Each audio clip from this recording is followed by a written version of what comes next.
মুরগি যেমন মুরগির বাচ্চাগুলোকে লালন পালন করে, আপনার মুরগির দুইয়ের পাখা থেকে যেন আমাদের একজন শুভাকাঙ্ক্ষীও যেন এর বাইরে না থাকে। আমাদের ওই সময় গ্রেপ্তার করা মানে আমাদেরকে মেরে ফেলা। 5 তারিখে আমরা 4 তারিখ রাতে আমাদেরকে ডিসিশন দেওয়া হলো ডু অর ডাই, যে জামাত ইসলামী ছাত্র শিবির নিষিদ্ধ হওয়াটা তাদের এই আন্দোলনে ফেসিবাদের পরাজয়ের এটা লাস্ট ব্রেক।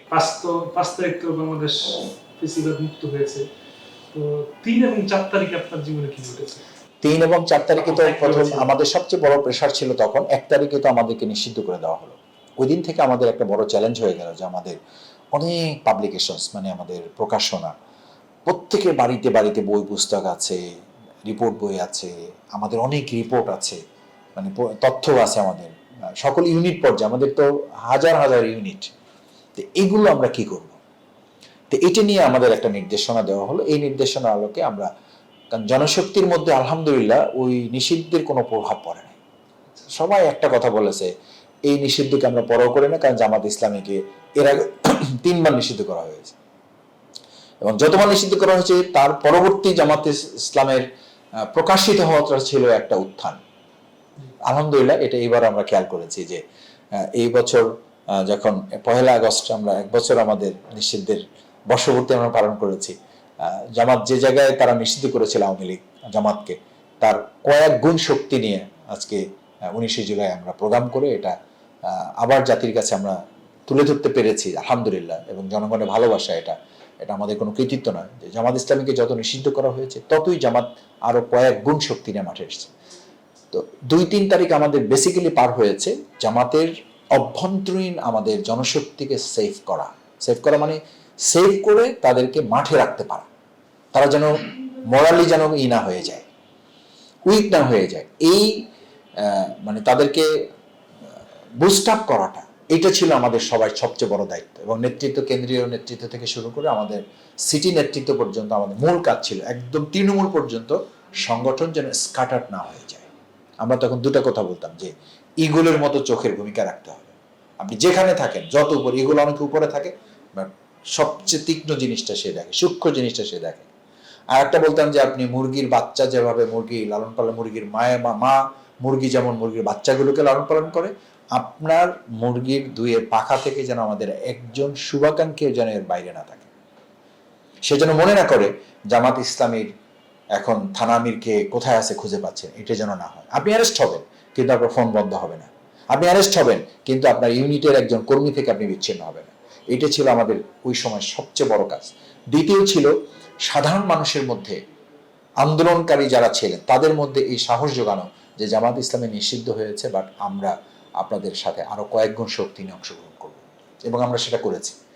3 নম্বর আমাদের ওই সময় বড় কাজ ছিল যে আমাদের যেহেতু ফোনগুলো সব ট্র্যাক করা হচ্ছে, আমরা তখন মানে খুব দ্রুত গতিতে সবাই মিলে চলে গেলাম, সিগন্যালে চলে গেলাম, একদম অল্প সময়ের ব্যবধানে গ্রুপ করে আমরা সিগন্যালে চলে গেলাম। এবং জুম মিটিংগুলো আমাদের কমন তখন হতো, তো জুম মিটিংগুলো আমরা কমন করতাম, বাট ওখানে খুব ইনফরমেটিভ কোনো তথ্য আমরা দিতাম না, কারণ ওটাও হ্যাক হতে পারে, ওটা ট্র্যাকিংয়ে তাদের যেহেতু এরকম একটা ইনফরমেশন আমাদের কাছে ছিল।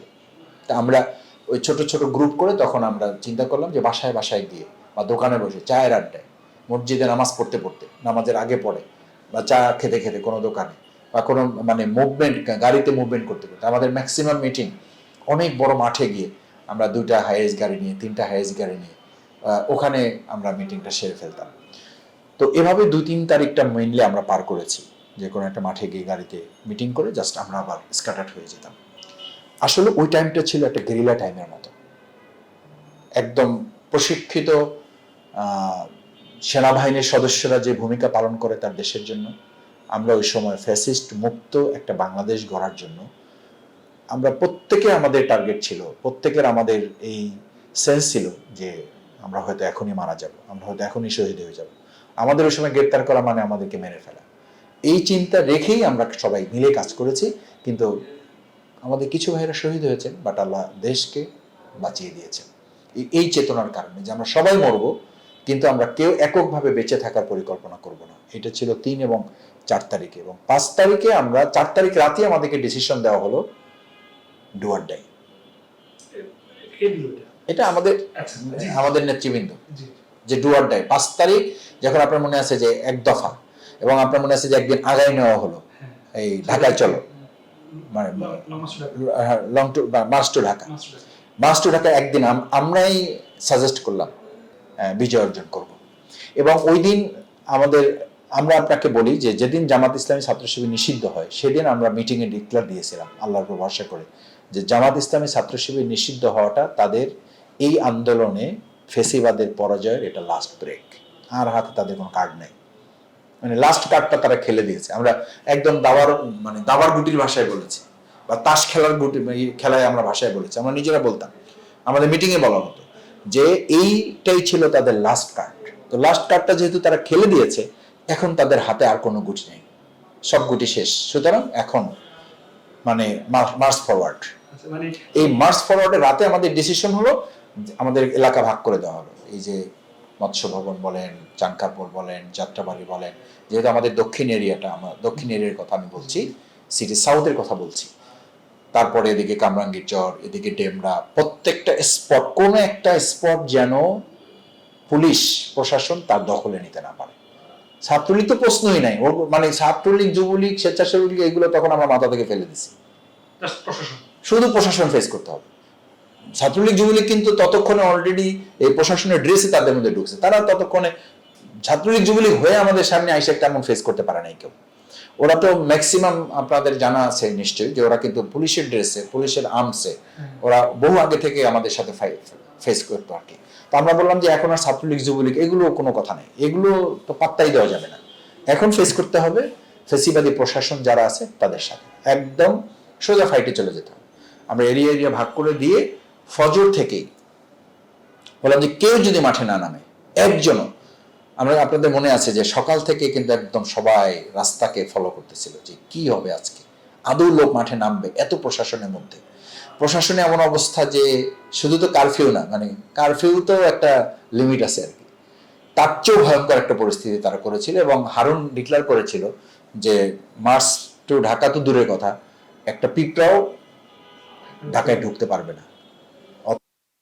আমরা ফজরের পর থেকে প্রথম শুরু হয় যাত্রাবাড়ি থেকে লোকের ঢল, ওই মেসেজটা আমরা সব জায়গায় দিয়ে দিছি যে ভাই লোক আসা শুরু হয়েছে, আপনারা অন্য অন্য স্পট যেগুলো আছে, কামরাঙ্গীর চর, খিলগা, এদিকে আমাদের রমনা, তারপরে এদিকে ধানমন্ডি, এই প্রত্যেকটা অঞ্চল থেকে আমরা বললাম যে এখন ফরওয়ার্ড মার্চ, এখন সামনে মার্চ করতে হবে।